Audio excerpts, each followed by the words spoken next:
Здравейте, хора! Бях на музея за картини и вижте какво че купих за 500 лева. Тази картина за мен е супер грозна, 99 дни в гората и за това съм голям фен на 99 дни в гората. Ето го подписа на авторът и за това купих. За мен е супер грозна и не си струва чак толкова парите, но да си кажем, че е добро качество за мен. Малко е тъпо, наистина. Е тъпо. Аз си 500 лева, вижте, просто ви показвам. И обаче най-тъпото е, че служителите са нарисували. И така, ето.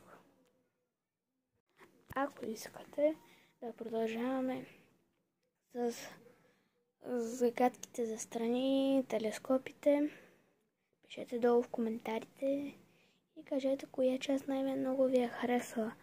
Ако искате, наистина може да продължим и така да купувам картини и да ги показвам на стрим му в 5 часа. И за това, чао!